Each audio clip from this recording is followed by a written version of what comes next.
नमस्ते दोस्तों, आप लोगों का मेरे YouTube चैनल पर स्वागत है। आज हम मार्गशीर माह के शुक्ल पक्ष की पुण्यदायी मोक्षा एकादशी व्रत कथा सुनेंगे। इस कथा को सुनने से मात्र से मनुष्य को मोक्ष की प्राप्ति होती है। अंत तक जरूर सुनिए। तो आइए हम श्रद्धा पूर्वक सुनते हैं मोक्षा एकादशी व्रत की कथा।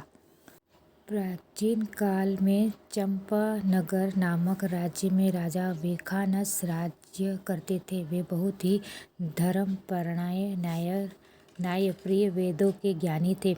एक रात राजा ने एक भयानक स्वप्न देखा, जिनमें उन्होंने देखा कि उनके पिता नरक में अत्यंत कष्ट झेल रहे हैं और उनके मुक्ति के लिए गुहार लगा रहे हैं। राजा इस स्वप्न को देखकर बहुत दुखी होकर बेचैन हो गए। उन्होंने बहुत सुबह उठकर विद्वान ब्राह्मणों को बुलाया और उन्हें स्वप्न के बारे में बताया। ब्राह्मणों की सलाह पर राजा पर्व मुनि के आश्रम गए, जो भूत, वर्तमान और भविष्य के ज्ञाता थे। राजा ने मुनि को अपनी समस्या बताई। पर्व मुनि ध्यान लगाकर राजा के पिता के पापों को जाना और राजा ने कहा कि उन्हें मार्गशीर शुक्ल पक्ष की मोक्षा एकादशी का व्रत करना चाहिए। मुनीम ने राजा को सलाह दी वह इस व्रत को विधि विधान से करे, इसका पुण्य और अपने पिता को अर्पित करे। राजा ने मुनीम के कहे अनुसार अपने परिवार में सहित विधि पूर्वक मोक्षा एकादशी व्रत किया और उनका सारे पुण्य अपने पिता को संकल्प करके दे दिया। व्रत के पुण्य के प्रभाव से राजा के पिता को नरक से मुक्ति मिल गई और वे स्वर्ग चले गए। स्वर्ग जाते ही उन्होंने राजा को आशीर्वाद दिया। तभी से यह मान्यता है कि जो भी व्यक्ति मोक्षा एकादशी व्रत करता है उसे पितरों को मोक्ष की प्राप्ति होती है। मोक्षा एकादशी पूजा विधि। मोक्षा एकादशी व्रत और पूजा भगवान विष्णु के विष्णु दामोदर स्वरूप और माता लक्ष्मी की समर्पित है। व्रत के नियम: एक दिन पहले दशमी तिथि के एक दिन पहले रात्रि में सात्विक भोजन करें, ब्रह्मचर्य का पालन करें। दशमी के दिन वे लहसुन, प्याज, मांसा, मंदिर और मसूर की दाल का सेवन न करें। एकादशी के दिन स्नान में सूर्योदय से पहले उठकर स्नान करें, स्वच्छ वस्त्र धारण करें, संकल्प ले, हाथ में जल, फूल, अक्षत, चावल लेकर व्रत का संकल्प ले आप इस व्रत का विधिवत पूरा करें। पूजा तैयारी: पूजा स्थान पर भगवान विष्णु या विष्णु कृष्ण की प्रतिमा का चित्र स्थापित करें। भगवान विष्णु को गंगा जल से स्नान कराएं, उन्हें पीले वस्त्र पहनाएं, पीले फूल, तुलसी दल, पत्ते, धूप, दीप अर्पित करें, फूल और नैवेद्य का भोग लगाएं। ध्यान रहे कि एकादशी के दिन चावल का उपयोग न करें। ओम नमो भगवते वासुदेव का जाप करें। व्रत कथा सुने या पढ़े। गीता जयंती होने के कारण इस दिन श्रीमती भगवत गीता का पाठ करना सुनना बहुत शुभ माना जाता है। बहुत पूजा: तुलसी पूजा। इस दिन तुलसी के पौधे पर जल नहीं चढ़ाना चाहिए, लेकिन फूल और अक्षत चढ़ा सकते हैं। रात्रि में जागरण में करके भजन कीर्तन भगवान का ध्यान करें। द्वादशी व्रत का पारण करें। अगले दिन दशमी तिथि को शुभ मुहूर्त में व्रत का पारण समाप्त करें। पारण करने से पहले भगवान विष्णु की पूजा करें और किसी ब्राह्मण या गरीब को भोजन कराएं, दक्षिणा दें। पारण हमेशा अन्न जैसे चावल, दाल खाकर ही करें। इस दिन भगवान विष्णु की विधि विधान से पूजा करें। पूजा की तैयारी में सामग्री सह पूजा शुरू करने से पहले निम्न सामग्री एकत्रित करें: भगवान की प्रतिमा, चित्र, विष्णु या श्री कृष्ण की मूर्ति, स्वयं के बैठने के लिए आसन, भगवान को स्थापित करने के लिए लाल या पीला वस्त्र, गंगा जल या शुद्ध जल, पंचामृत, दूध, दही, घी, शहद, शक्कर मिश्रित करें।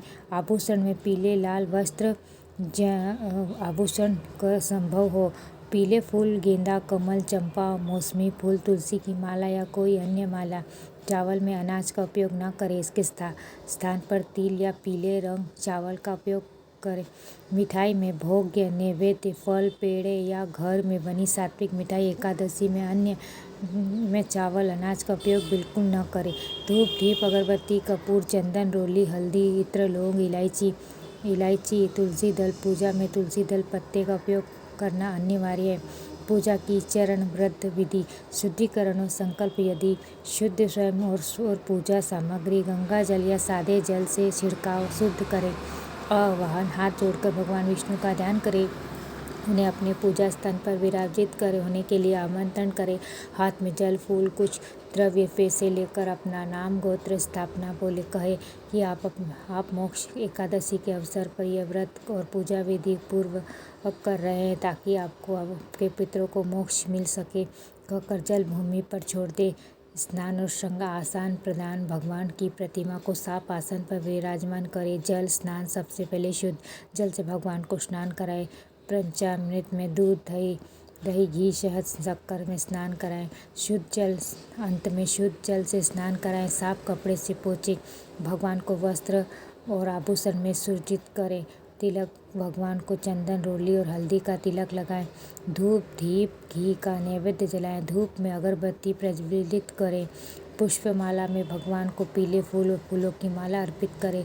तुलसी दल में भगवान विष्णु के चरणों में तुलसी दल के पत्ते अवश्य अर्पित करें। तुलसी दल के बिना भगवान विष्णु की पूजा अधूरी मानी जाती है। नैवेद्य भोग। भगवान को फल, मिठाई, पंचामृत का भोग लगाने से पहले ओम नमो भगवते वासुदेवाय का जाप करें। पाठ और मंत्र करें। मंत्र जाप रुद्राक्ष या तुलसी की माला से कम 108 बार ओम नमः भगवते वासुदेवाय मंत्र का जाप करें। व्रत कथा स्तुति। मोक्ष एकादशी की व्रत कथा सुने या पढ़े।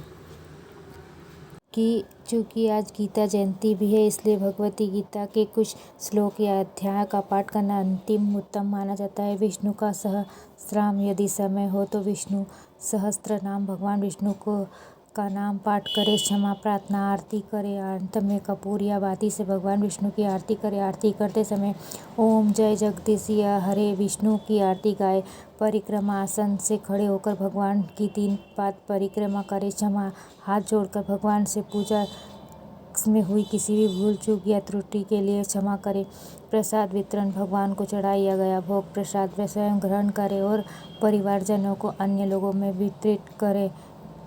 एकादशी माता की आरती। आरती में मोक्ष एकादशी उल्लेख में आती है। शुक्ल पक्ष में हुई मोक्ष एकादशी। जय एकादशी, जय एकादशी, जय एकादशी। माँ विष्णु पूजा व्रत को धारण करते हुए शक्ति मुक्ति पाते हैं। तेरा नाम गिनाऊं देवी, भक्ति प्रदान करी, गण गौरी की देनी, माता शास्त्रों की वर्णी।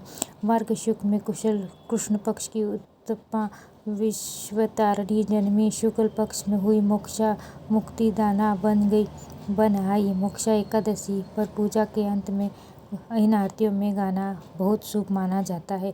यदि आप लोगों को कहानी अच्छी लगी हो तो लाइक, शेयर, सब्सक्राइब जरूर करें। धन्यवाद।